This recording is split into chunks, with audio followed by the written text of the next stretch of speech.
नमस्ते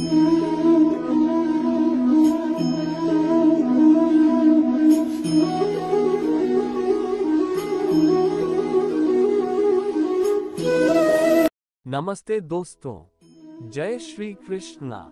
मेरे चैनल पर आप सभी का स्वागत है। अगर आप भी अपनी परिस्थितियों से परेशान हो और आपको बहुत रोना आ रहा है, तो आज के बाद नहीं रोएंगे। जब आप श्री कृष्ण की यह बातें सुनेंगे, श्री कृष्ण का अवतार हमें बहुत कुछ सिखा देता है। उनसे हमें बहुत कुछ सीखने को मिलता है। जिंदगी जीने का तरीका सिखाते हैं। इसलिए वीडियो को अंत तक देखिएगा। ये वीडियो आपकी जिंदगी बदल कर रख देगा। उससे पहले अगर आप इस चैनल पर नए हैं तो चैनल को सब्सक्राइब कर दें। वीडियो को लाइक और कमेंट बॉक्स में जय श्री कृष्णा लिखना न भूलें। अगर गौर करें तो हम पाएंगे कि भगवान श्री कृष्ण का पूरा जीवन मैनेजमेंट की प्रयोगशाला जैसा है। कुरुक्षेत्र में दो सेनाओं के बीच खड़े होकर भारी तनाव के समय उन्होंने अर्जुन को जो ज्ञान दिया, वह दुनिया में श्रेष्ठतम है। गीता का जन्म हुआ युद्ध के मैदान में दो सेनाओं के बीच। जीवन की श्रेष्ठतम बातें भारी तनाव और दबाव में ही बाहर निकलती हैं। अगर आप दिमाग को शांत और मन को स्थिर रखने की कोशिश करें, तो सबसे बुरी परिस्थितियों में भी अपने लिए कुछ बहुत बेहतरीन निकाल पाएंगे। यही सिखाते हैं श्री कृष्ण। गीता पढ़ने से पहले अगर इसी बात को समझ लिया जाए, तो गीता पढ़ना सफल हुआ मानो। श्री कृष्ण का जीवन ऐसी ही बातों से भरा पड़ा है, जरूरत है नजरिए की।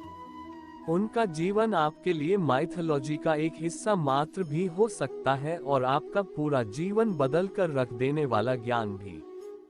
ये हमें तय करना है कि हम उनके जीवन से लेना क्या चाहते हैं।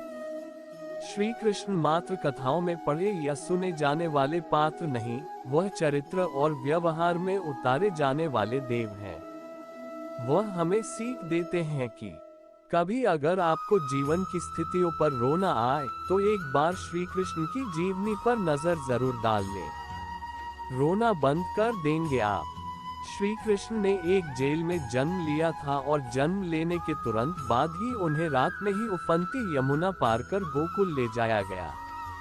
तीसरे दिन ही राक्षसनी पूतना उन्हें मारने आ पहुंची और यहाँ से जो संघर्ष का सिलसिला शुरू हुआ, वह देह त्यागने तक बना रहा। भगवान श्री कृष्ण का जीवन कहता है, आप कोई भी हो, संसार में आए हैं, तो जब तक जीवन है आपको संघर्ष करना ही होगा। वे चाहे श्री कृष्ण हो या पुरुषोत्तम श्री राम, मानव अवतार लेकर परमात्मा भी सांसारिक चुनौतियों से बच नहीं पाए।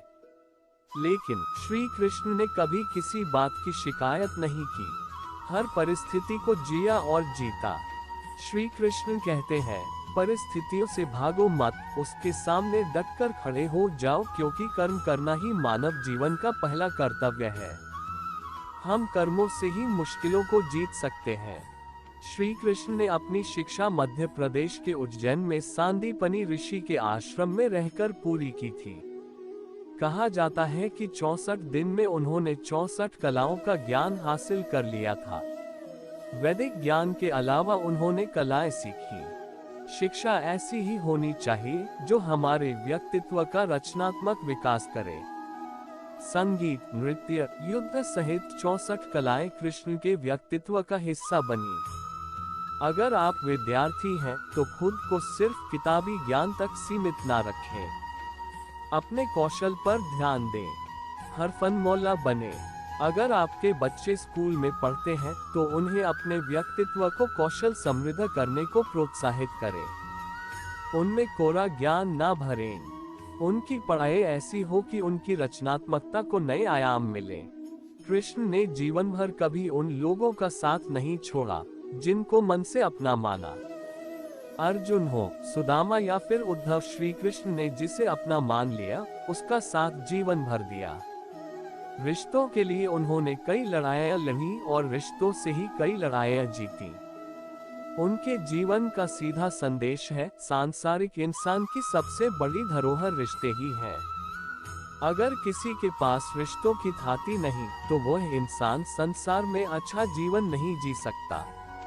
इसलिए रिश्तों को दिल से जिए और उन्हें प्रेम से भरपूर बनाए रखें। श्री कृष्ण ने महाभारत का युद्ध होने से पहले शांति के लिए पांडवों और कौरवों के बीच मध्यस्थता की। हालांकि दोनों ही पक्ष युद्ध लड़ने के लिए आतुर थे, लेकिन श्री कृष्ण ने हमेशा चाहा कि कैसे भी युद्ध टल जाए। सबक यही है कि झगड़ों से कभी समस्याओं का समाधान नहीं होता। शांति के मार्ग पर चलकर ही हम समाज का रचनात्मक विकास कर सकते हैं। श्री कृष्ण ने समाज के लिए और मन के लिए शांति को ही सर्वोपरि कहा। उन्होंने समझाया कि कोई भी परेशानी तब तक मिट नहीं सकती जब तक शांति ना हो। शांति से ही सुख मिल सकता है, वह चाहे वैयक्तिक हो या समाज की। शांति से ही उन्नति संभव है। महाभारत की कहानी में जुए की घटना के बाद पांडवों को वनवास हो गया। तब श्री कृष्ण ने दूरदृष्टि दिखाते हुए अर्जुन को समझाया कि यह समय जाया करने के लिए नहीं, बल्कि भविष्य के लिए तैयारी करने का है। उन्होंने सबको महादेव शिव, देवराज इंद्र और देवी दुर्गा की तपस्या करने के लिए कहा। श्री कृष्ण जानते थे कि दुर्योधन को कितना भी समझाया जाए, वह पांडवों को कभी उनका राज्य नहीं लौटाएगा। तब अपना हक पाने के लिए शक्ति और सामर्थ्य की जरूरत होगी। कर्ण के कुंडल कवच पांडवों की जीत में आड़ आएंगे, ये भी वे जानते थे। उन्होंने हर चीज पर बहुत दूरगामी सोच रखी। कोई भी फैसला तात्कालिक आवेश में नहीं लिया। हर चीज के लिए आने वाली पीढ़ियों तक का सोचा। यही सोच राष्ट्र और समाज का निर्माण करती है। श्री कृष्ण को क्रोध दिलाने वाली, उन्हें अशांत करने वाली घटनाएं बार बार हुई। शिशुपाल पांडवों के राजसूय यज्ञ में कृष्ण को अपशब्द पर अपशब्द कहता रहा।